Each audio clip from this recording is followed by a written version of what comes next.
At exactly 10:17 a.m. on a Tuesday, Otis Carter, a 68-year-old black janitor, gently set her mop aside and walked into the Sterling Corporation boardroom without any prior notice. Laughter instantly erupted as Ryan Sterling and his team of wealthy white executives saw her, their presence treating her as nothing more than a mocking joke. "Lost, old lady?" Ryan sneered, his confidence bolstered by his Harvard MBA and his family's illustrious legacy, a perfect facade for his schemes of embezzlement. "Not at all," Otis replied calmly, placing a worn document on the gleaming mahogany table. The laughter abruptly stopped as the leadership team stared at the undeniable evidence before them. The woman they had disregarded for decades was, in fact, the largest shareholder in the company. For over 30 years, they had only seen her as a janitor, but all that time, Otis had quietly observed, taken notes, and patiently waited for this exact moment. Her engineering degree from Howard University may have been forgotten by everyone,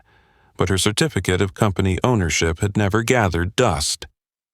Today, with 400 innocent employees facing the unjust threat of being fired, Otis Carter decided to step out from behind her mop and take back the company from the hands of those who had never bothered to see the true worth of the woman behind the janitor's uniform. A small, silent figure working from dawn, before any employees even set foot in the office. That was Otis Carter, a 68-year-old black woman who had been devoted to the company for more than 3 decades.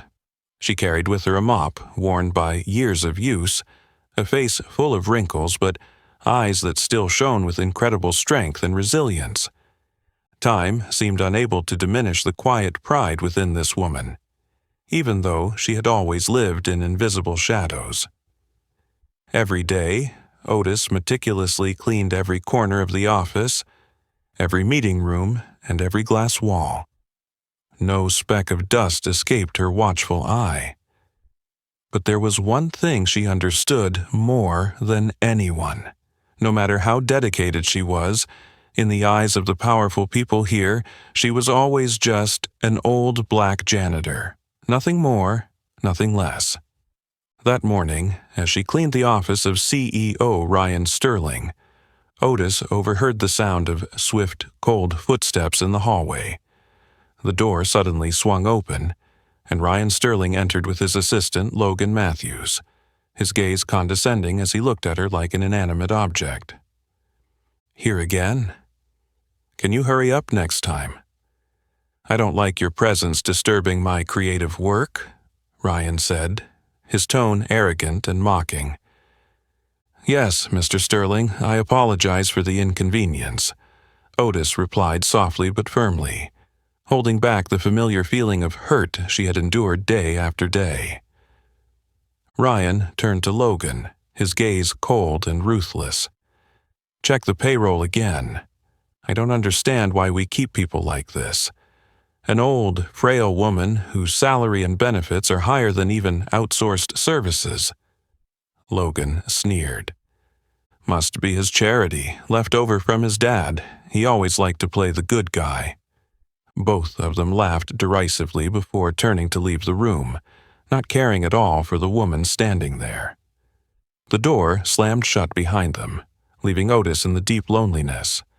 She stood still, her hands still gripping the mop handle, her breath trembling in her chest. In truth, Otis had long been accustomed to such indifference and disdain. For 30 years, she had witnessed countless cold glares, such mocking words from the arrogant, wealthy leaders here. But today, something within her stirred, stronger than ever before. She looked up at the large portrait hanging in Ryan's office, a picture of the Sterling father and son, Thomas Sterling with his arm around Ryan, both smiling brightly. In that moment, memories flooded back, and she remembered the kind man from years ago, Thomas Sterling, the founder of the company, who she had once regarded as a kindred spirit, a brother, the man who had helped her build the company from the ground up, the man who always told her, "Otis, one day people will know you as I do. They will see the amazing person that I see." The promise from that day still echoed, still lived fiercely within this small woman, buried in silence for too long. Her gaze shifted from the memory to the present, growing sharp and full of resolve. Otis Carter suddenly realized that she could no longer allow the truth to remain in the shadows, that these years of quiet endurance could not continue any longer. Outside the glass doors, employees began to fill the office. Otis quietly bent down to continue cleaning, but for the first time in over 30 years, she no longer felt invisible or weak. Inside her, a fierce flame burned, a determination to change everything, to reclaim justice for herself and the hundreds of people who had been unjustly treated here. That day, Otis Carter, the woman who seemed invisible, decided it was time to step out of the shadows and speak up for the values she had silently upheld all these years. It was time for everyone to know who she truly was and the great secret she had kept hidden all this time. And when that day arrived, Sterling Corporation would never be the same again. As the afternoon faded, the pale sunlight filtered through the large glass windows, casting faint streaks of light onto Otis's tired face. After the condescending encounter with Ryan Sterling, she returned to the small room in the basement where she had rested every day for the past 30 years of working at Sterling Corporation. The room was cramped and simple, with only an old wooden chair, a few shelves cluttered with cleaning supplies, but it was the only place where she felt safe and truly herself. She sat down in the chair, her eyes slowly drifting toward the old metal cabinet pressed against the wall. Her hand trembled slightly as she unlocked the cabinet. Inside, beside the cleaning tools, was an old leather briefcase with worn corners. She carefully pulled it out, placed it on her lap, and gently unlocked it. Inside the briefcase were stacks of papers, carefully preserved in moisture-proof plastic sleeves, still intact as they had been on the first day. Otis lifted a yellowed piece of paper, her eyes focusing intently on the clearly typed words. Share Certificate, Sterling Corporation. Major Shareholder, Otis Carter. Ownership percentage, 51%. Signed beneath it was the name Thomas Sterling, the father of the arrogant young man who had humiliated her earlier that morning. Her fingers lightly traced the lines of text, her heart pounding in her chest. The deep memories she had always tried to bury suddenly sprang to life. It was the summer of 1988, in a small room on the outskirts of the city. Otis Carter had just graduated with honors in mechanical engineering from Howard University, one of the prestigious schools for African Americans. But that pride quickly faded when she stepped into the workforce, a world full of prejudice, where gender and race became insurmountable barriers. She had knocked on the doors of dozens of companies, only to be met with skeptical glances or cold rejections. Until one day she met Thomas Sterling, a young and ambitious engineer. Thomas, who was struggling to build his own company due to lack of capital and difficulties with complex designs, had recognized Otis's genius when she swiftly fixed technical issues that had taken him months to resolve. They then decided to collaborate, starting Sterling Corporation from scratch. Thomas was the public representative because they both knew that, at that time, society would never accept a black woman standing equal to a white man in the tech industry. Otis agreed to remain in the background, taking the role of chief engineer, both advising on technical matters and contributing her modest but precious savings, $30,000, all the money she had saved to open her own small shop. From the beginning, Thomas Sterling always treated her as an equal partner. One late evening, while working in the workshop, Thomas had looked at her with sincere eyes and said, "Otis, this society is unfair, but I promise one day everyone will know that you are the true soul of this company. What you've contributed deserves to be recognized." But fate was harsher than they had anticipated. Just a few years after Sterling Corp became a tremendous success, Thomas suddenly died of a heart attack. At that time, Ryan Sterling, Thomas's only son, was still young and ambitious.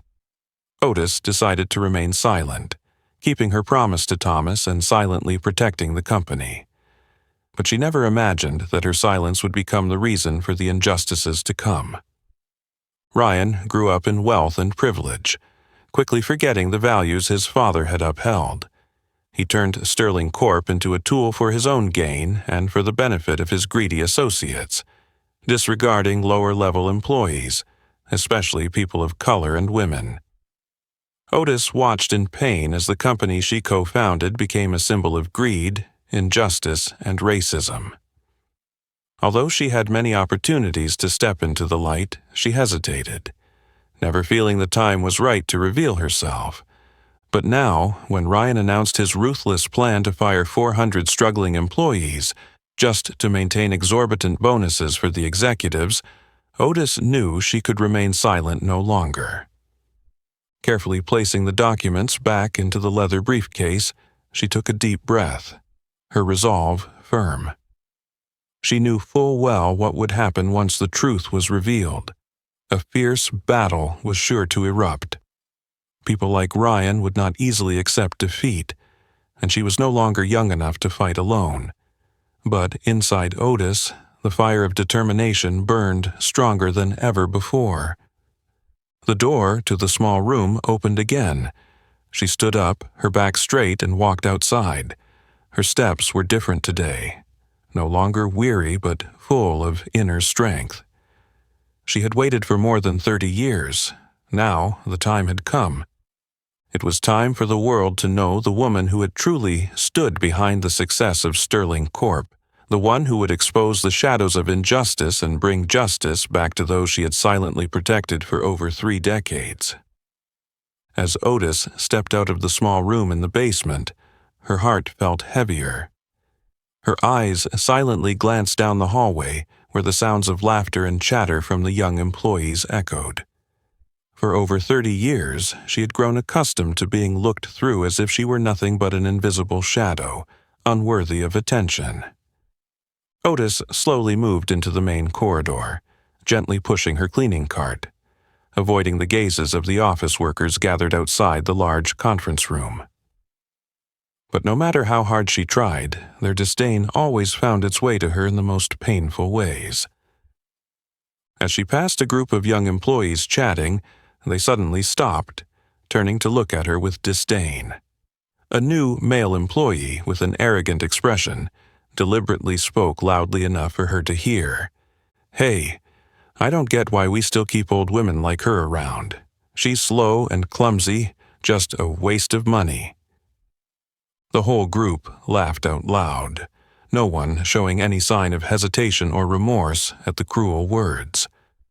Otis lowered her head and continued with her work, trying to hide the deep pain behind her calm demeanor. Such insults had become a part of her daily life. There was a time when Patricia Wilson, the senior HR director, a woman who always appeared with an air of sophistication and coldness, publicly mocked Otis in front of many people. "Otis, next time, make sure you use the right cleaner as I requested. The whole office had to suffer from the awful smell you left behind last week." She remained silent, nodding gently, even though she knew she had always used exactly what was asked. But the truth didn't matter. They needed someone to blame, and that person was always her, an old black woman with no right to protest. But among all the people who treated her badly, Ryan Sterling was the one who hurt her the most. Ryan didn't just belittle her, he turned her into a spectacle for the crowd, a way to demonstrate his absolute power. One late afternoon, while Otis was cleaning the restroom reserved for the senior executives, the door suddenly swung open forcefully. Ryan Sterling entered with Logan Matthews and a few other executives. Upon seeing her, Ryan frowned in irritation. "Still not done? How long are we supposed to wait?" Otis tried to respond gently, though her heart was full of unease. "I'm sorry. I'll be done right away." But Ryan didn't let her off so easily. He turned to Logan, his voice dripping with sarcasm. "See? This is the ridiculous charity my old man left behind. This company is beyond saving when it tolerates people like her."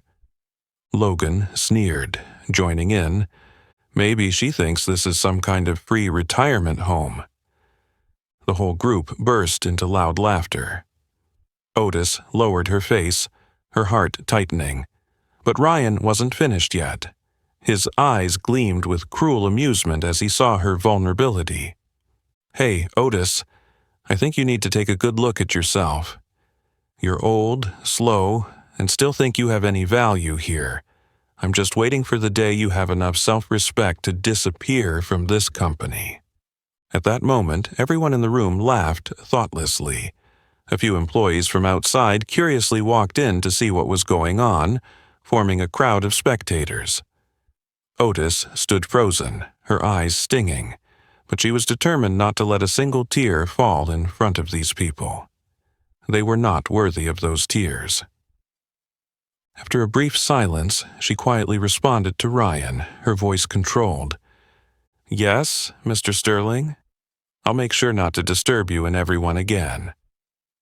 Otis walked out of the restroom, crossing through the crowd of employees standing with pitying and curious looks. She could clearly feel each gaze like a knife wound to her heart, but she kept her back straight, never looking back. In that moment, the invisible wounds she had carried for 30 years seemed almost unbearable. But alongside the pain, a fierce determination began to grow within her. Not only to protect herself, but to defend all the small, invisible people who endured daily injustices just like her. Otis knew it was time to do something, not just to reclaim justice for herself, but to save the soul of the company that she and Thomas had once built together. And that day was coming, closer than ever before. The bathroom door closed softly behind her, but Ryan's cruel words echoed endlessly in Otis's mind. She walked slowly down the hallway, struggling to remain calm, yet her heart felt as though it were being squeezed by an invisible hand. It had been so long since Otis could remember the last time she felt this deeply hurt. She sought refuge in a hidden corner near Ryan's office, leaning against the cold wall, letting out a quiet sigh. Otis's gaze accidentally landed on an old photograph hanging in the hallway, faded by time, capturing the grand opening of the first Sterling Corp office, with the beaming faces of Thomas Sterling and his young son Ryan standing beside him. But few knew that, beyond that frame, she too had been there, standing next to Thomas. It was just that they had intentionally cut her out of every public photo. Thomas had once spoken to her with a sad voice. "Otis, I'm so sorry, but the world isn't ready to recognize your true worth. But I believe that one day things will change."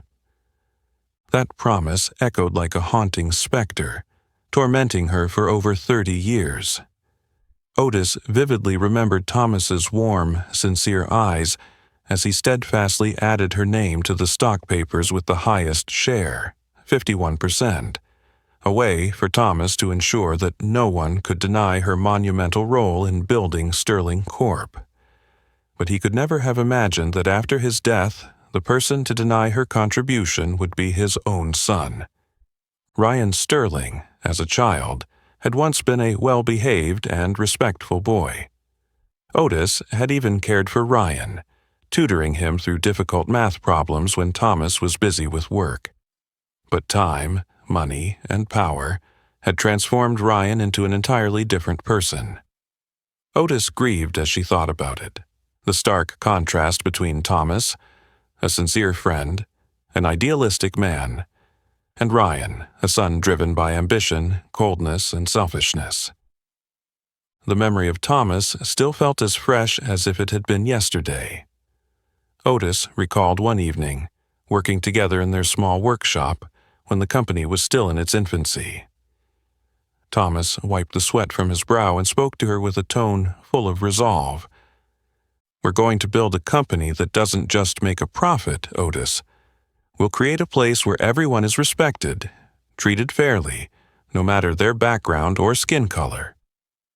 Thomas's promise that day made Otis feel both happy and heartbroken as she reflected on the present. Sterling Corp today bore no resemblance to those noble values. While she stood here, the leaders, those who could never understand the true value of Sterling, were preparing a ruthless plan that would push hundreds of poor people out of the company. Suddenly, the tense voices from Ryan's office broke her from her thoughts, pulling her back to the present. Otis unintentionally heard each word through the slightly cracked door as Ryan was speaking with Logan and Patricia.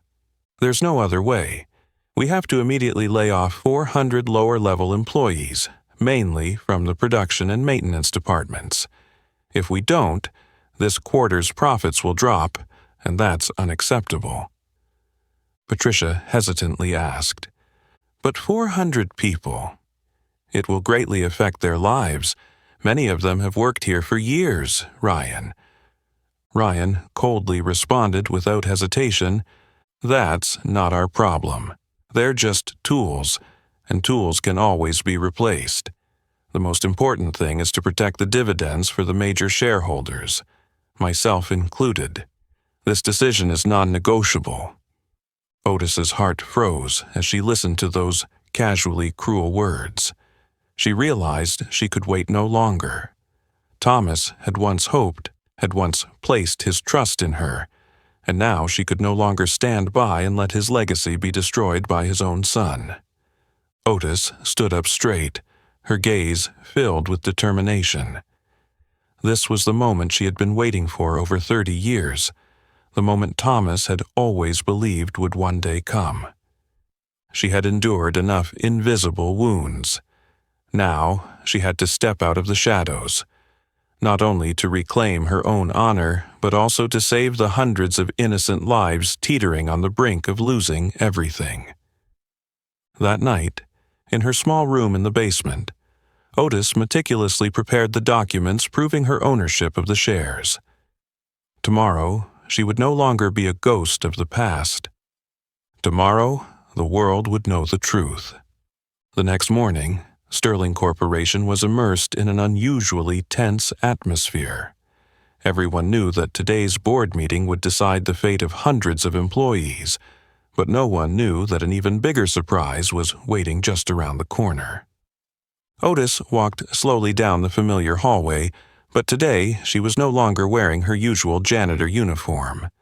Instead, she wore a smart suit, an old yet neatly kept jacket she had preserved carefully over the years. Her gaze was firm, and the old leather briefcase containing the stock ownership documents was held tightly to her chest like a precious treasure. Inside the large conference room, the discussion was tense.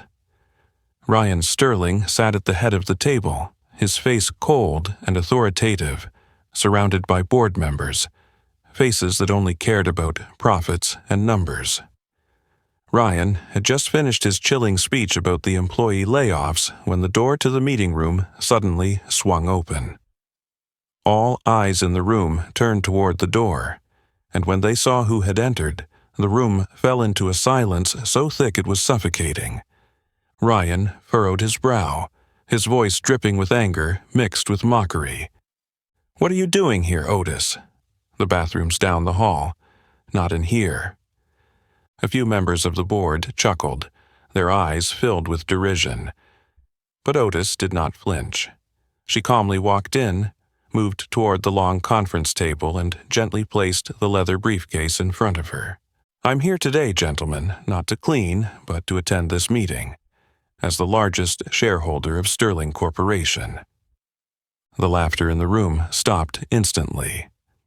Ryan leaned back in his chair, folding his arms in a gesture of contempt, his voice dripping with sarcasm. "Large shareholder, huh?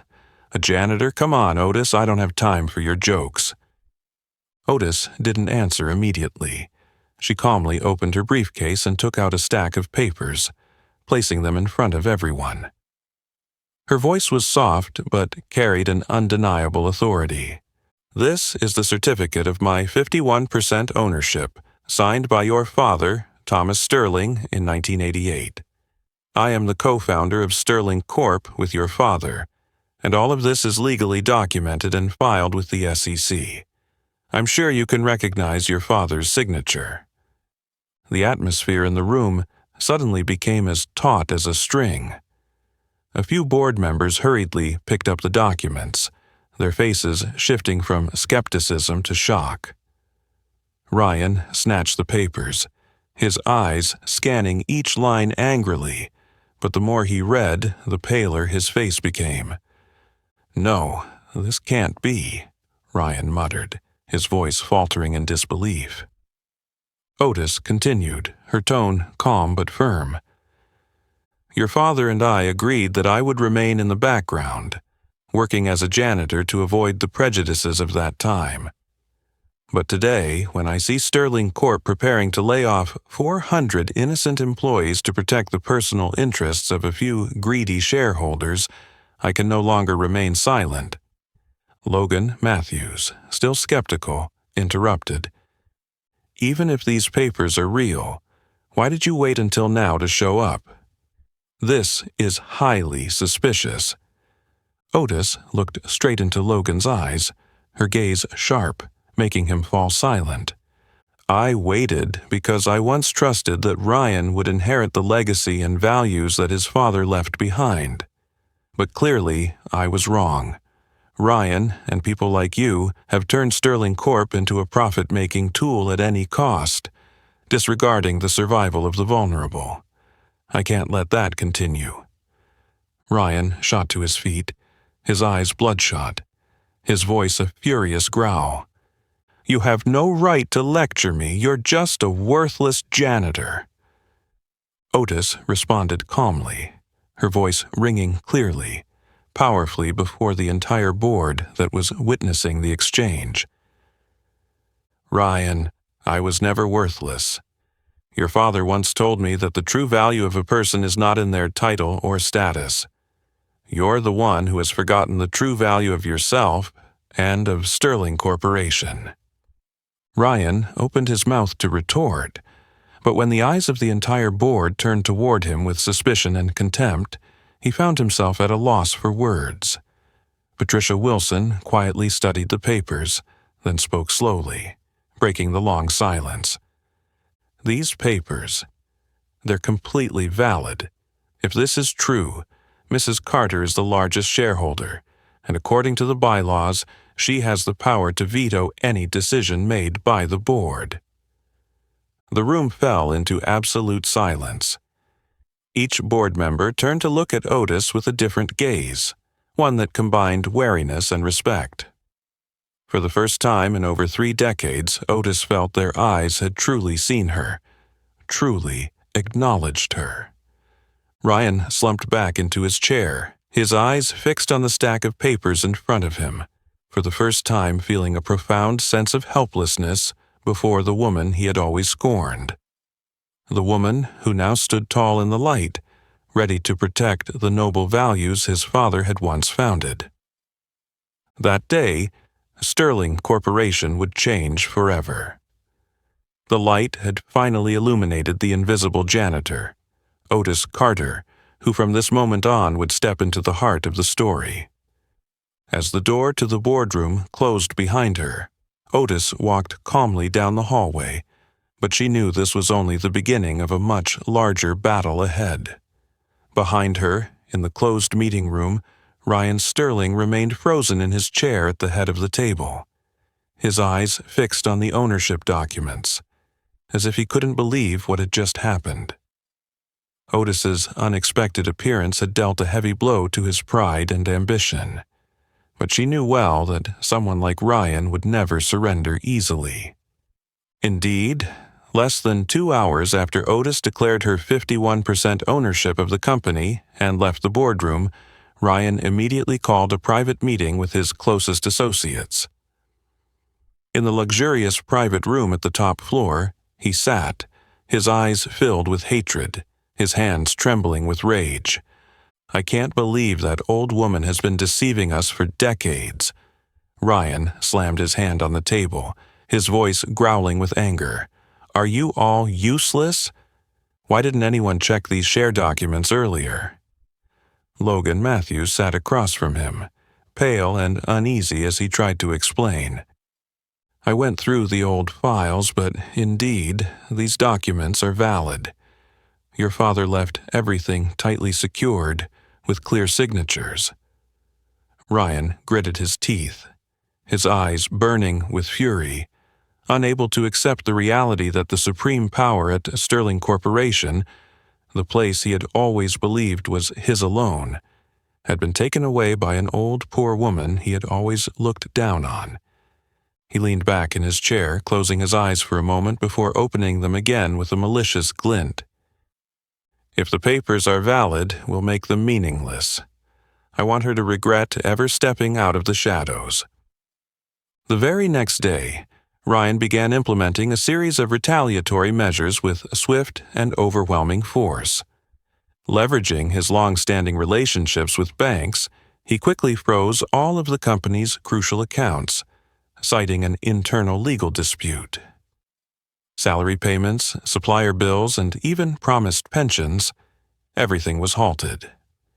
The news spread rapidly, causing panic across departments. Hundreds of employees gathered in the company's lobby, their faces full of worry.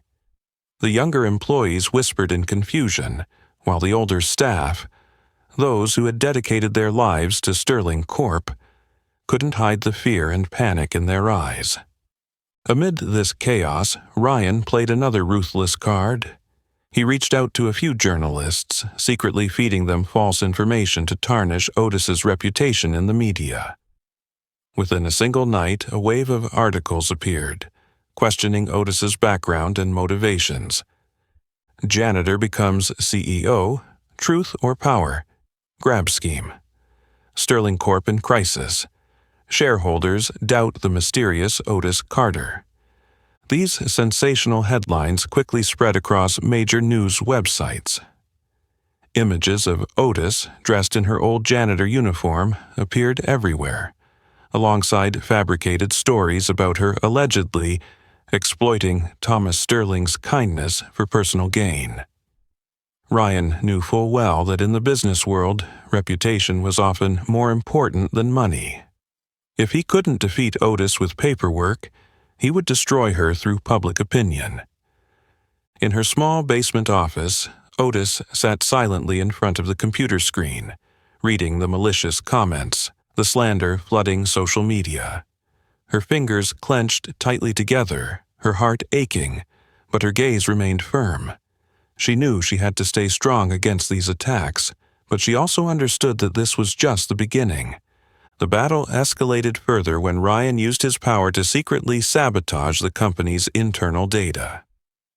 One morning, the IT staff discovered that crucial financial records and contract data had mysteriously vanished or been destroyed.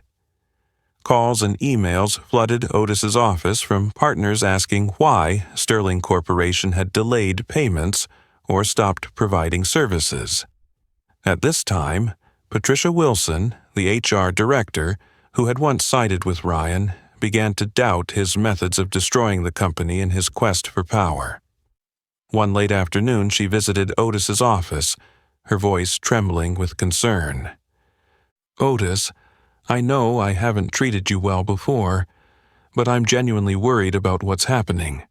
Ryan is destroying the company just to get back at you."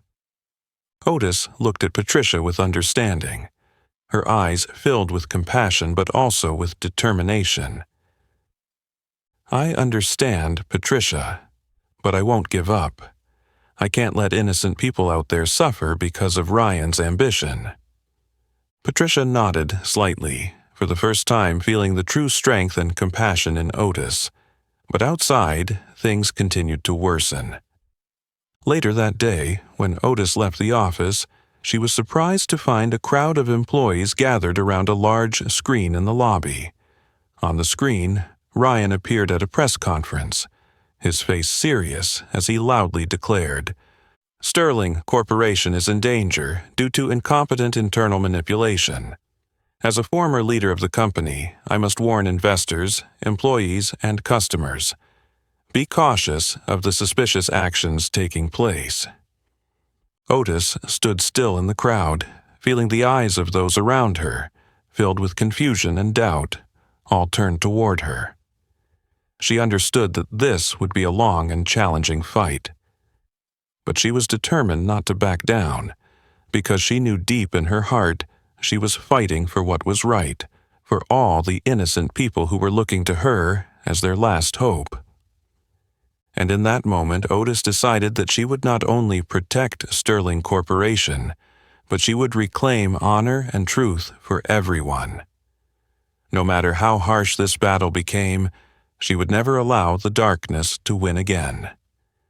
That night, darkness enveloped Sterling Corporation, and the lights in the office gradually flickered out, giving way to the suffocating silence of the night. But deep in the basement, the small room where Otis had spent over 30 years of her life remained illuminated. Sitting quietly at her small desk, Otis focused her eyes on the words on the screen of her old computer, her breath catching as she slowly realized the insidious plot Ryan and his allies were executing behind her back. Financial files, employee records, legal contracts, all the crucial evidence that could expose Ryan's wrongdoing were gradually disappearing or being altered. The digital traces were sophisticated, but Otis knew this was no accident. This was a plan being carried out by the very people she had once considered colleagues, those she had trusted to protect the company and its core values. What hurt the most was that Otis realized she was facing a web of betrayal. Not only Ryan, but also senior employees who had sworn loyalty to Sterling Corp had secretly aligned with him, hoping to reap generous rewards for helping Ryan regain control. This was deeply painful for Otis, as Sterling Corporation had once been a place built by Thomas and herself on mutual trust and loyalty. In the tense silence of the small room, Otis closed her eyes, a bitter sadness creeping into her mind. But just as she felt her resolve weakening, a soft knock at the door broke her thoughts, pulling her back to reality. Jake Wilson, the young accountant she had quietly observed from afar, entered the room. Jake wore a sincere expression, his eyes always bright whenever he spoke of fairness and loyalty to the company. Tonight, his eyes were filled with worry and seriousness, and in his hand was a small USB drive. "Mrs. Carter," Jake said softly but clearly, "I know Ryan's plan. I've been quietly following him and discovered that he's preparing to delete all financial data, erasing the evidence against him. If we don't act tonight, we'll lose everything." Otis looked at Jake intently, and in that moment she understood that amidst the many betrayers, there were still young people like Jake who held fast to the company's ideals. She nodded, her voice firm. "We don't have much time. If Ryan succeeds, not only will this company be destroyed, but hundreds of innocent lives will be ruined. Jake, I need you to help me get those final pieces of evidence." Jake didn't hesitate, his eyes showing a fierce determination. "Let's go now." Close to midnight, with the hallway quiet and only the faint light from security lamps, Otis and Jake hurried through the offices. They quickly reached the central server room, where the most crucial data of Sterling Corp was stored. Jake, with his quick hands and technical knowledge, immediately unlocked the electronic door to the server room. Inside, the servers hummed steadily, with green and red lights flashing like warning signals, making Otis feel more tense than ever. He quickly plugged the USB drive into the central computer and began copying the vital data. Each second seemed to stretch endlessly. Otis stood beside him, her gaze fixed on the screen, praying that everything would go smoothly and quickly. Suddenly, the sound of footsteps echoed from afar, growing louder, unmistakably heading their way. Otis's heart raced, and she and Jake exchanged frantic looks. Neither of them had prepared for this. Jake whispered tensely, "Almost done. Just one more minute." The footsteps grew louder, and Logan Matthews' voice called out from just outside the server room door, filled with suspicion. "Who turned on the lights in here? Is someone in the server room?" Otis clenched her hands tightly, her breath growing more frantic. She knew that if they were discovered now, Ryan would have all the reasons he needed to destroy her completely, but she couldn't let these final pieces of evidence fall into his hands. Jake quickly pulled the USB drive from the computer just as the last of the data was transferred, looking around and quickly thinking to pull Otis behind a large server rack. The door swung open just seconds later, and Logan entered, his sharp eyes scanning the room. "Is anyone here?" Logan called out loudly, his voice filled with caution. Jake and Otis stood perfectly still in the darkness, their hearts pounding as if Logan could hear them. Logan slowly circled the room, his eyes never stopping their inspection.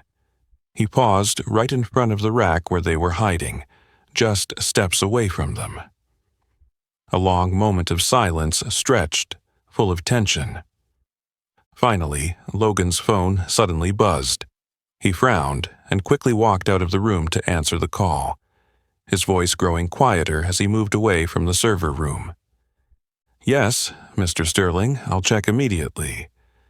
Jake and Otis waited for a few seconds, making sure Logan had gone far enough before daring to step out from their hiding place.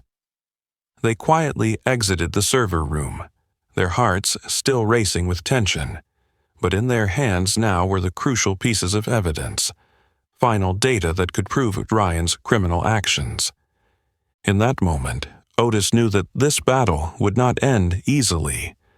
The traitors were still working in the shadows, but she also knew more than ever that she was no longer alone in this fight. Young people like Jake were standing by her, ready to face every danger alongside her. They had narrowly escaped, but the real battle had just begun. The future of Sterling Corporation, and the innocent people relying on them, stood on the edge of greater danger than ever before. As the darkness slowly receded, the faint light of dawn crept through the windows of Sterling Corporation. After a night of intense tension, Otis sat quietly in the small basement office, her hand still gripping the USB, holding the crucial evidence that would decide the future of the company and the fate of hundreds of innocent people. Beside her, Jake Wilson stood leaning against the wall, his eyes showing clear signs of exhaustion, but also determination. Otis glanced at Jake, noticing the visible traces of a sleepless night etched on his young face.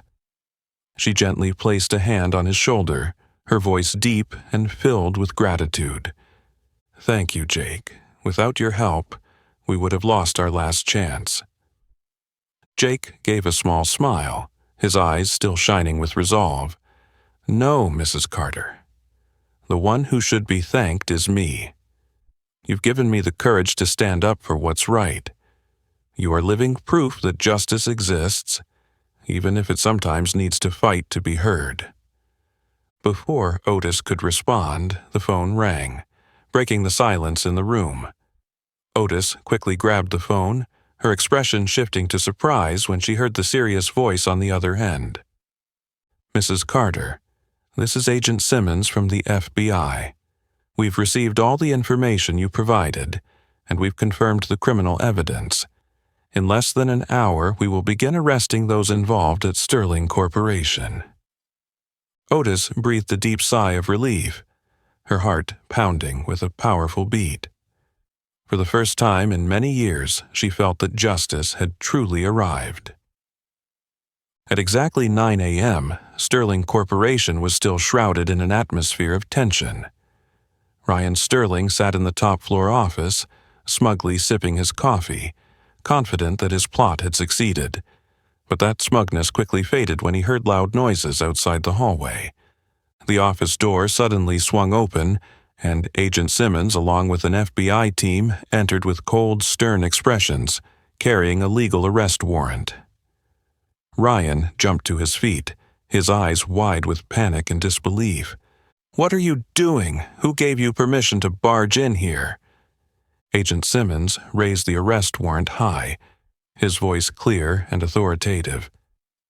"Mr. Ryan Sterling, we have full evidence of financial fraud, data destruction, conspiracy to erase evidence, and witness intimidation. You and your accomplices are under arrest according to federal law. We ask that you cooperate." Ryan immediately recoiled, his face flushed red, a mixture of rage and fear. "This is a smear campaign. You don't know who you're messing with. I'll sue all of you." But Simmons remained unwavering, signaling for his team to move forward and handcuff Ryan in front of the shocked employees gathered outside his office. The faces that had once feared Ryan's arrogance now showed clear astonishment, mixed with an unmistakable sense of hope. At that moment, the FBI agents simultaneously arrested the other accomplices, including Logan Matthews and senior executives who had assisted Ryan in his crimes. Logan was escorted down the hallway, his face pale, no longer holding the arrogant expression he usually wore. When he saw Otis standing silently at the end of the hallway, his eyes reflected a mix of regret and fear. Ryan struggled as he was led past Otis, his eyes sharp as daggers, full of hatred aimed directly at her. He gritted his teeth, his voice low and threatening. "You'll regret this, Otis. I swear I'll make you pay. No one can take Sterling Corp from me. No one." Otis stood there calmly, her eyes filled with unwavering determination as she stared straight at Ryan. In that moment, she felt deeply that this was the price to be paid by those who scorn justice, those who abused power to oppress and trample on others. As the FBI agents led Ryan and his accomplices out, the employees of Sterling Corporation stood frozen, unable to believe what had just happened before their eyes. But then, from the initial shock, applause began to rise. Soft at first, then growing louder, eventually spreading throughout the room like a powerful wave of emotion. Otis looked around, a sense of emotion and relief swelling in her heart. For the first time in over 30 years, she felt the sincere support of the people she had always tried to protect. Now, she was no longer the invisible janitor.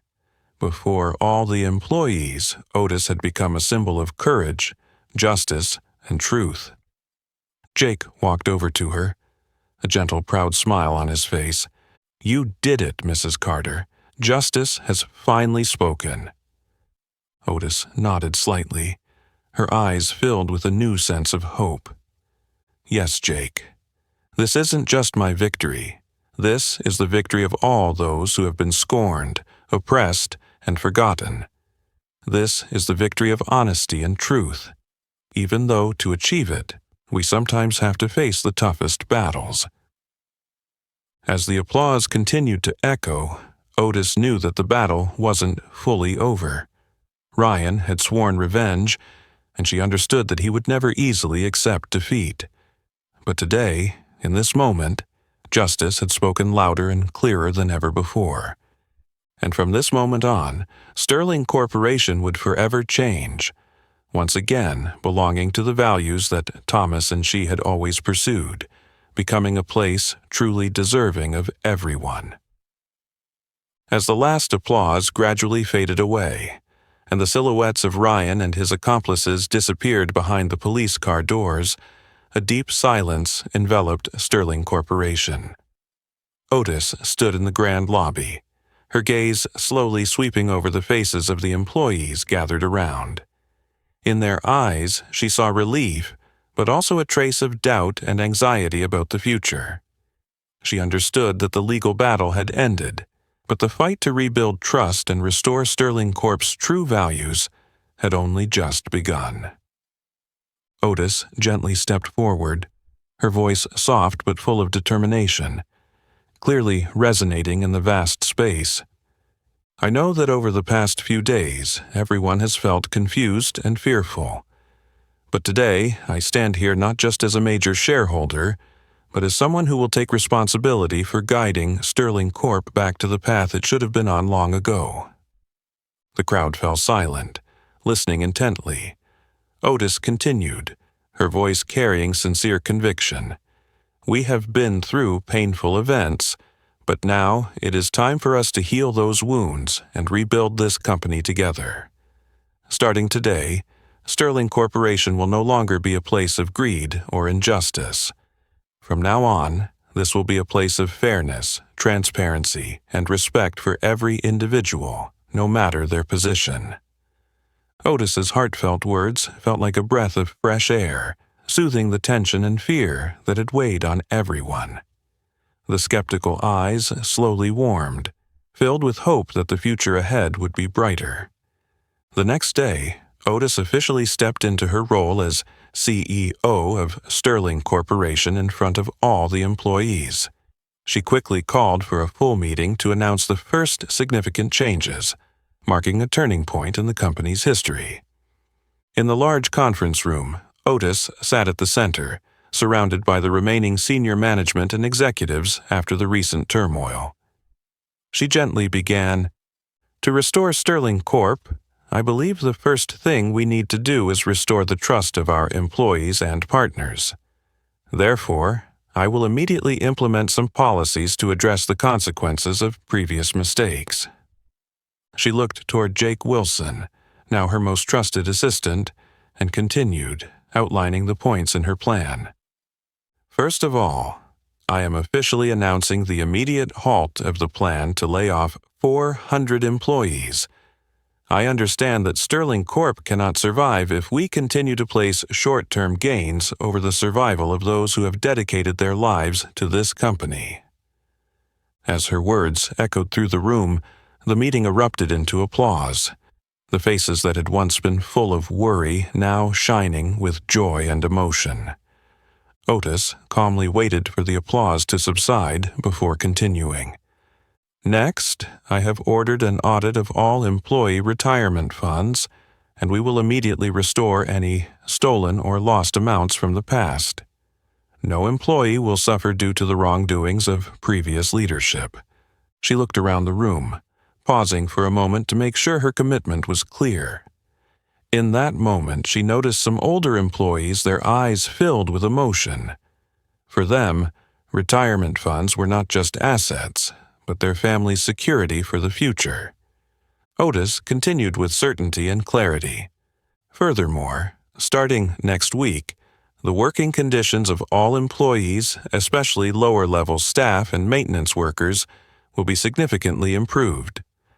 I have immediately instructed a 20% increase in the minimum wage, enhanced benefits, and we will create an education and training support fund to help every employee develop their potential, regardless of their starting position." The room was filled with joy and sincere gratitude as they heard these human-centered decisions from Otis. This was the first time in Sterling Corporation's history that the lower-level workers felt truly seen, respected, and given opportunities they had never dared dream of before. After the meeting, Otis took the time to visit each department, personally talking to employees, listening to their concerns, worries, and hopes. Step by step, she began to rebuild a friendly, approachable, and transparent atmosphere within the company. Soon after, news of the reforms at Sterling Corp spread widely across the media. The articles that had once doubted Otis were now replaced with pieces praising the woman who had once been a janitor and was now reviving an entire corporation. The company's reputation in the market was gradually restored, and partners and investors began to return with renewed confidence in Sterling Corp. In the days that followed, Otis and her dedicated team, including Jake, poured their efforts into rebuilding the core values of the company: ethics, transparency, and respect for people. Sterling Corporation slowly transformed into a symbol of a business that was not only financially successful, but also respected for always placing people's interests above all else. One late afternoon, as the sunset cast its glow over Sterling's headquarters, Otis stood by the CEO office window, gazing into the distance. She knew the road ahead would be filled with challenges, but she also understood clearly that she was no longer alone. Now she had hundreds of employees standing by her, ready to join her in writing a new, brighter chapter for Sterling Corporation. For Otis, the journey of healing had only just begun, but she was certain that the path ahead would be one of justice, trust, and the noble values she and Thomas had nurtured from the very beginning. Just as the glimmer of hope had begun to emerge at Sterling Corporation, dark clouds once again gathered. While Otis was focused on rebuilding trust among the employees, Ryan Sterling, though out on bail awaiting trial, was secretly preparing for a new, more vicious and sophisticated retaliation. Ryan had never been one to submit. For him, being arrested at the Sterling Corp headquarters in front of hundreds of employees was a humiliation that could never be washed away. And now, temporarily free thanks to his power and wealth, he was determined to destroy everything Otis was working so hard to build. From the luxurious apartment where he was under house arrest, Ryan quickly resumed old connections. He arranged a series of secret meetings with major investors, leveraging his long-standing relationships and past hidden interests to slowly sabotage Sterling Corp. In covert meetings at upscale restaurants or private clubs, Ryan spread fabricated accusations about Otis, deliberately sowing confusion and instability. That old woman knows nothing about business. In just a few months, Sterling Corp will collapse completely. Do you want to lose all your investments to someone with no experience, or should we take back this company before it's too late? These distorted words quickly spread through the investment community, throwing Sterling Corp's reputation into another severe crisis. Calls from major shareholders flooded Otis's office, demanding clarification about the company's financial situation and new business plans. Investor confidence wavered once again, putting the company in a difficult position. But Ryan didn't stop there. He cleverly used his media contacts to launch a series of slanderous articles, questioning Otis's leadership abilities. Major media outlets published vicious headlines, casting doubt on her past with malicious intent. Sterling Corporation headed for bankruptcy under janitor turned CEO? Otis Carter, from janitor to saboteur. The negative press was blown up and spread quickly, sowing chaos and confusion throughout Sterling Corp. Each day Otis walked into the office, she had to face the worried looks and whispered doubts from the very people she was working to protect. But the most insidious blow Ryan struck wasn't just the slander or the false articles. One morning, as Otis arrived at the office, she received an urgent call from Jake. His voice was trembling, filled with panic. "Mrs. Carter, all our bank accounts have been frozen again. I just got word. The banks say they've received a legal request from Ryan's lawyers to temporarily suspend all Sterling Corp transactions while the investigation is ongoing." Otis froze, her heart sinking to the depths. She knew full well that once the company's cash flow was frozen, the consequences would be immediate. Employees would not be paid, suppliers would halt transactions, the supply chain would break down, and the entire company's operations would grind to a halt in a matter of days. The news spread quickly, causing unprecedented chaos inside Sterling Corporation. Employees gathered in the hallways and lobby, their faces filled with fear and despair. Once again, they saw their futures and their families' futures in the hands of people driven only by power and personal ambition. Otis stepped into the lobby, trying to maintain her calm in the face of the overwhelming situation. An older employee, his face pale, spoke up in panic. "What are we supposed to do, Mrs. Carter? No pay. How are we supposed to feed our families? You promised things would be okay." Otis's eyes were filled with sorrow. She understood that their panic was entirely justified. Her voice was steady, but full of resolve.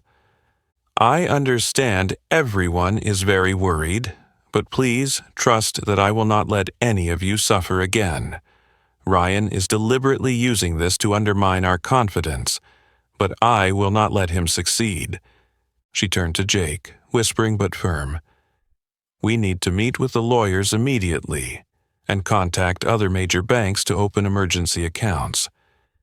In the meantime, I'll use all the personal savings I've accumulated over the years to ensure everyone gets their pay this month. No employee will suffer from Ryan's schemes."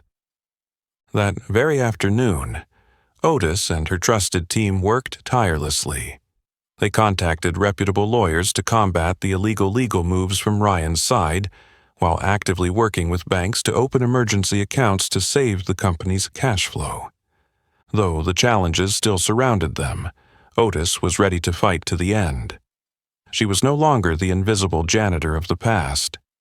Now, she knew better than anyone that justice and truth could only prevail if she never gave up. From the luxurious apartment where he was staying, Ryan smiled smugly as he received reports about the chaos he had caused. But little did he know that these ruthless tactics were only strengthening Otis's resolve. Amidst the storm surrounding them, she was determined not only to save the company but also to win with integrity, courage, and an unyielding spirit. Ryan had underestimated the power of a woman who had endured decades of being disregarded and oppressed. And now, Otis was determined that, no matter how difficult it became, she would protect Sterling Corporation at all costs. Not only for the beloved employees, but to prove one simple, immortal truth: that justice will always be stronger than any conspiracy. The chaos had not yet settled, and the anxiety still lingered on the faces of the employees at Sterling Corporation. But in that darkest moment, Otis realized that this was the time she had to stand stronger than ever before. It was her sincerity and decisiveness that would be the key to restoring trust, which had become fragile after the continuous upheavals. The very next morning, Otis decided to hold an emergency company-wide meeting. News of the meeting quickly spread, and within an hour, hundreds of employees gathered in the large auditorium of the headquarters. All of them wore expressions of confusion and exhaustion, but amidst their anxiety, there was also a quiet glimmer of hope in the woman who had unexpectedly risen from janitor to CEO. Otis stepped up to the podium, her gaze sweeping across the vast auditorium. A profound silence fell over the room as she began to speak. "I know that everyone is scared and uncertain right now. I don't blame any of you for that. I myself have spent many sleepless nights thinking about the future of this company and all of you. But today, I stand before you to say, I will never let Sterling Corp fall. I will never let greed and selfishness defeat us again." Otis's voice was sincere, resolute, and clear in the auditorium. Her eyes shone with a deep belief, a belief not just from reason but from deep within her heart. The heart that had witnessed and endured so much over the past 30 years, working as a janitor in this company. She paused for a moment, letting her words truly sink into the souls of everyone present. Then, with a gentle yet powerful tone, she continued, "You may be afraid that the frozen bank accounts will prevent us from paying salaries on time. But today, I assure everyone of one thing. If Sterling Corp cannot use its current funds, I will use my personal assets to ensure that every employee gets paid this month and the next until we overcome this difficult period." A ripple of shock swept through the auditorium at this declaration. A quiet, emotional silence spread, with many employees unable to hold back tears. They realized that this wasn't just an empty promise from a distant CEO. It was a heartfelt commitment from a woman who had lived her entire life in the shadows and understood their struggles more than anyone. Otis could see the emotion on the faces of her employees. She smiled gently, her voice softer now, but still filled with immense strength.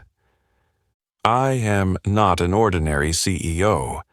I was once a janitor, someone just like many of you, living on meager wages. I understand the worries, the restless nights spent wondering how to provide for your families and children. So, I promise, with everything I have, that Sterling Corp will overcome this crisis with unity and mutual trust. If we stand strong together, no one, not even Ryan Sterling, will be able to destroy this company. Her sincere words hit like a powerful wave, stirring trust and determination in the hearts of everyone. From the initial emotion, a resounding round of applause began to spread throughout the room, quickly turning into cheers of support.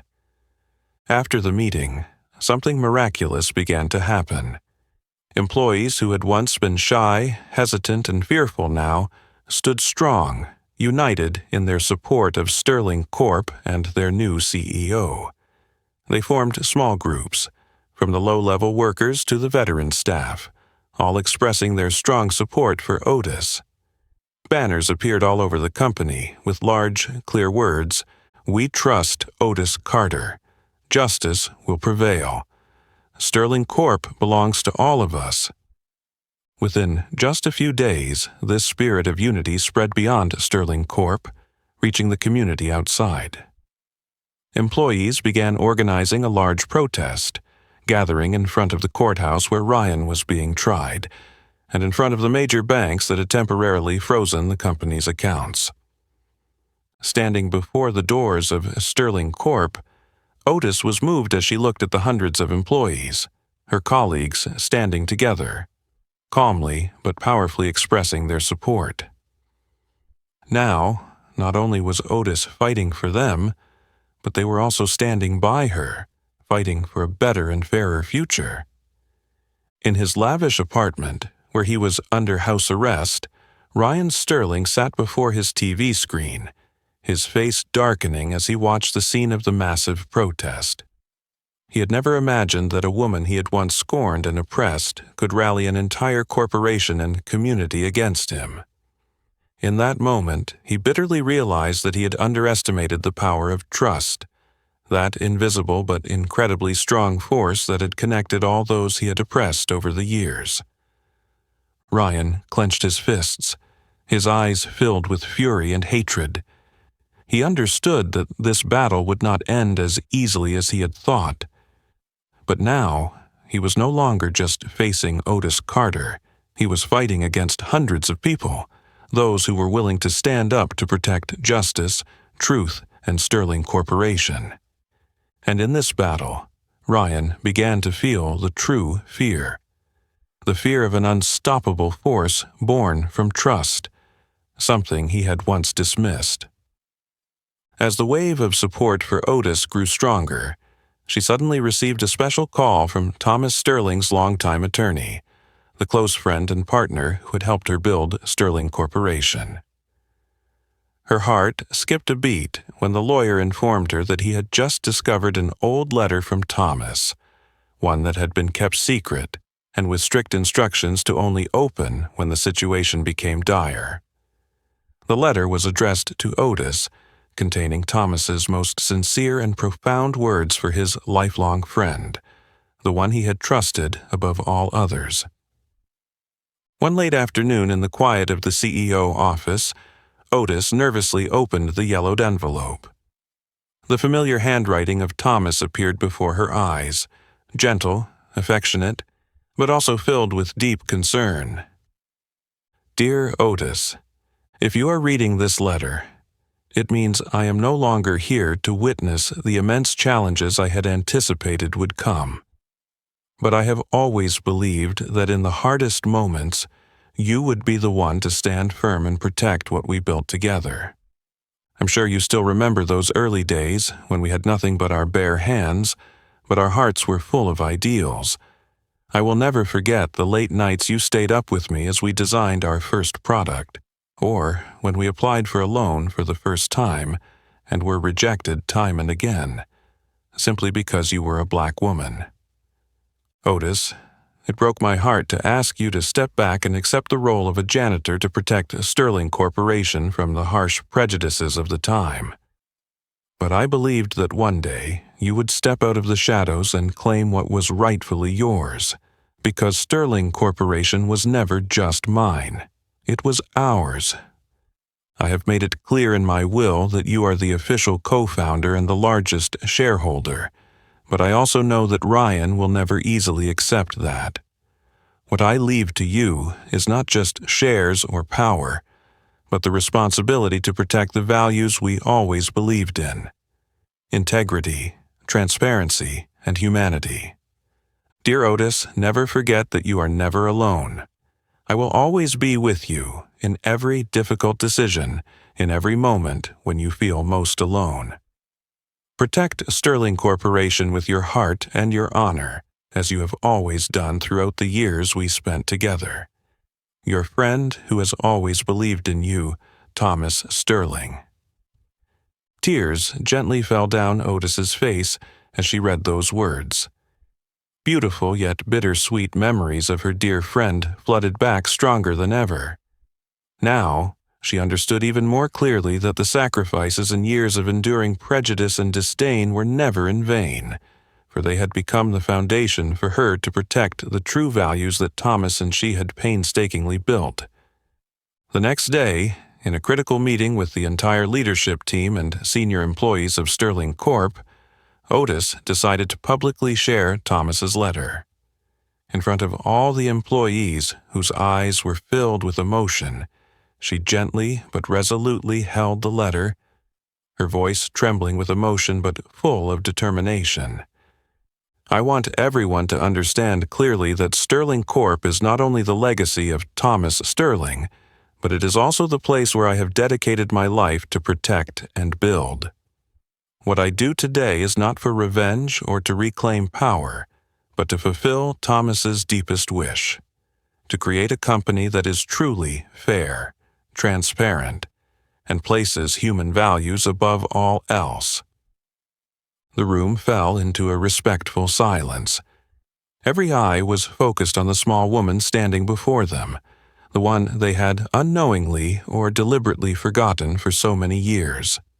Now, they truly understood that Otis was not just a CEO. She was the soul and true heart of Sterling Corporation.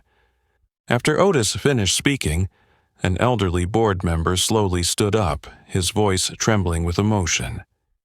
Otis, I apologize to you. For all these years, we allowed you to suffer injustices without anyone speaking up. Now, we all understand the true value you've protected throughout your life. You didn't just save the company, you saved the very soul and honor of Sterling Corp. His words were immediately met with strong support from everyone present. The employees who had long known Otis only as the old janitor now truly felt the enormous sacrifice she had silently endured. They understood that Sterling Corp was not just a business, but the spiritual legacy of two people who had faced countless prejudices and injustices to protect their noble ideals. From that moment on, the unity within Sterling Corp became stronger and more solid than ever before. Thomas's letter not only confirmed Otis's true role, but also awakened the hearts of everyone in the company. They vowed to protect and develop Sterling Corp according to the values that Thomas and Otis had spent their entire lives building. In the quiet office after the meeting, Otis sat alone, gazing out the window at the blue sky. She gently placed Thomas's letter in a frame, displaying it in the most prominent place in the CEO's office. In that moment, she felt Thomas's presence beside her, as a gentle but powerful reminder that she was never alone in this journey. She smiled softly, her heart lightened, knowing that the legacy of her beloved friend would now be protected and cherished forever, not only by her but by all those who believed in her and stood with her on the path ahead. Thomas's letter was not only an emotional testimony to the past, but also a driving force that helped Otis fully establish her position in front of employees, investors, and the public. From that moment on, Sterling Corporation truly entered a new chapter, where justice was not only asserted, but also realized through Otis's decisive and upright actions. While the company gradually regained stability and trust, another significant event was quietly but powerfully unfolding at the city courthouse: the final trial for Ryan Sterling and his accomplices. Ryan, once arrogant and powerful, now sat in the defendant's chair, his eyes empty and cold as they fixed on the handcuffs tightly binding his wrists. The usual arrogance was completely gone, replaced by helplessness in the face of irrefutable evidence. At the trial, the sharp evidence Otis and Jake had gathered that fateful night was presented clearly and persuasively before the judge. The financial fraud, data destruction, and the conspiracy to destroy Sterling Corporation were laid bare, leaving Ryan with no defense. When the judge read the official sentence, sentencing Ryan to 7 years in prison, the courtroom fell so silent that the ticking of the clock on the wall could be heard with each passing second. Ryan's eyes were filled with bitterness and anger, and he turned to look at Otis, who sat calmly in the witness stand. His gaze was full of hatred, but Otis did not look away. She met his stare with unwavering resolve, without hesitation or fear.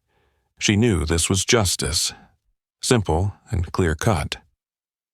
When the trial ended, Ryan was led away, his heavy footsteps growing fainter as he turned his head and spat his final bitter words at Otis.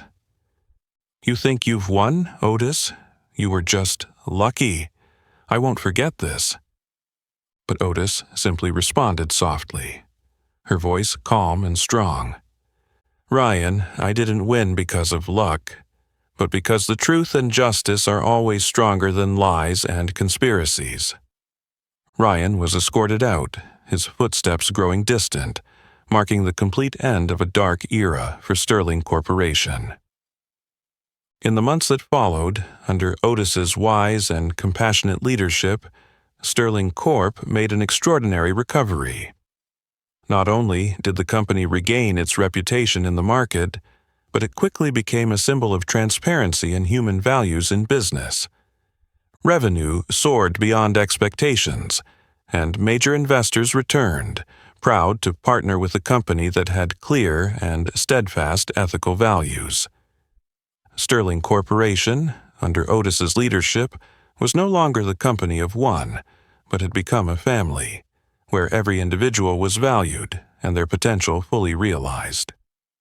Sterling Corp's employees, for the first time in many years, were truly happy and at peace. The human-centered policies Otis had introduced were not merely commitments, but were actively carried out, turning into everyday realities. Retirement funds were fully restored, welfare benefits improved, and career development training programs were implemented broadly, bringing new hope to those who had once thought they would be forgotten forever. Jake Wilson, the young assistant from years ago, had now become Otis's trusted friend and right-hand man, witnessing the miraculous revival of Sterling Corp. One day, Jake sincerely shared with Otis during an internal meeting, "Mrs. Carter, I've never seen the company so full of energy and positivity. The happiness in every employee is so obvious that it cannot be denied. I'm truly grateful to be alongside you on this extraordinary journey." Otis smiled gently in reply, "Jake, this isn't just my accomplishment, it's the result of unity, loyalty, and trust that we've all shared. Sterling Corp has bounced back because we chose the right path, no matter how difficult or challenging it was." Soon after, major newspapers began to write about Sterling Corp's remarkable story. The articles featured Otis on the front page, calling her the new icon of human-centered business, a clear testament that justice and ethics could triumph over even the most powerful forces. At the year-end celebration marking Sterling Corp's success, Otis stood before all employees and leaders, her voice full of emotion but also pride. "We've all been through the toughest moments, when it seemed like Sterling Corp couldn't survive. But today, we've proven that if we remain true to the truth, trust, and human values, nothing is impossible." The applause rang out loudly throughout the hall, no longer filled with doubt or hesitation. Everyone turned toward Otis with sincere gratitude. She, once invisible, now stood strong in the most deserving position, at the center of trust and hope. In that moment, Otis quietly looked up at the sky outside the large window, softly whispering to Thomas, her late friend. "Thomas, justice has been served. Our legacy is alive, and it will continue to live strong because I will never let the values we once believed in be forgotten again." And she knew that, no matter what challenges lay ahead, Sterling Corporation was now ready to face everything because the company had found its true strength from within. A strength rooted in trust, justice, and in the people who had always stood together through the most difficult times. As the final applause faded, Otis quietly looked out across the vast hall, her gaze gently sweeping over the familiar faces of those who had stood by her through the most difficult times of Sterling Corporation. After all the turmoil, Otis understood that justice had truly triumphed, but she knew this victory would only hold true meaning if it led to real change. A fairer, better future for all those who had always supported her. The very next day, during a major press conference attended by all employees and the media, Otis announced an important and groundbreaking decision, marking a historic turning point for Sterling Corporation. "I understand that Sterling Corp cannot exist without each and every one of you. This company thrives not because of any one individual, but because of the dedication and sacrifice of each worker, from the highest levels to the humblest positions. Therefore, today, I am pleased to announce that Sterling Corp will officially implement a stock-sharing program for all employees, regardless of their job titles or positions." Immediately, the hall erupted in applause, with every face lit up with joy and emotion. With this new policy, every employee became an official shareholder of Sterling Corporation. The dream of fairness that Otis and Thomas had envisioned years ago had now become a clear reality. Otis smiled gently and continued to announce another important decision, her voice calm yet stronger than ever. "And especially I want to express my deepest thanks to the cleaning and maintenance teams of the company. You are the ones who work tirelessly behind the scenes, often forgotten, yet, in reality, you are the true heart and soul of Sterling Corp. From today, in addition to the stock shares, I have decided to significantly increase your benefits and wages, ensuring that no one in this company will ever feel invisible again." Tears of joy began to roll down the faces of the cleaning staff, who had never imagined they would one day be recognized and appreciated in this way. In that moment, they understood that Otis had not only transformed Sterling Corp, but had also changed their lives. But Otis didn't stop there. With eyes shining with passion, she announced the creation of a special education fund called the Sterling STEM Scholarship, a program designed specifically for the underprivileged, women, and people of color, helping them access education in the fields of science, technology, engineering, and mathematics. Otis looked at everyone, her voice filled with emotion. "Many years ago, I was a graduate engineer from Howard University, but I could not pursue my dream simply because of my race and gender. I don't want anyone to suffer those same hardships again. The Sterling STEM Scholarship will be our way of opening the door for those who have been left behind by prejudice, giving them the opportunity to prove their true worth." This news immediately sent shockwaves through the media, receiving enthusiastic support from the community and even large investors. Sterling Corporation had now become not only a successful business but also a national symbol of fairness, diversity, and true equal opportunity. Sometime later, on a gentle late autumn afternoon, Otis slowly stepped out of her office, feeling the cool breeze brush against her face. She paused at the main entrance of Sterling Corp. And looked up at the large sign proudly displayed in front of the building. Her eyes welled up with emotion as she noticed a special change. Next to Thomas Sterling's name, for the first time in the company's history, her name appeared clearly, proudly. Founded by Thomas Sterling and Otis Carter, 1988. Otis's heart swelled. She thought of Thomas, her soulmate, who had stood by her through the tough early days, but who had passed before he could see justice finally done. She whispered softly, as if Thomas were standing right next to her. "Thomas, our names are together at last. Justice is complete, and our dream has now become a reality." Otis looked around and saw her employees leaving the company with smiles on their faces, walking lightly, proud.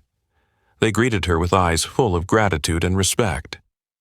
In that moment, she truly felt it. She was no longer the invisible laborer, forgotten by society's prejudices. She had become a symbol of change, faith, and perseverance in the face of every challenge. As the evening sun slowly descended over the city, Otis turned once more to look at the company's sign. Her heart was filled with peace and happiness, knowing that her and Thomas's legacy would forever be etched in history, not just for business success but for the human values, fairness, and hope they had built together. She walked away gently, each step firm as she moved forward, knowing that though many challenges remained, Sterling Corporation and all those she loved were now ready to embrace the future with hearts full of trust and hope. And she, Otis Carter, the woman who had once been invisible to all, had now become a shining symbol of resilience, fairness, and the strength to overcome any prejudice. Because in the end, she had proven something very simple, yet profoundly deep. Even the most invisible people can achieve the most extraordinary things. The story of Otis Carter is a powerful reminder of the extraordinary strength hidden behind those often forgotten by society. Sometimes, the quietest individuals can bring about the greatest changes.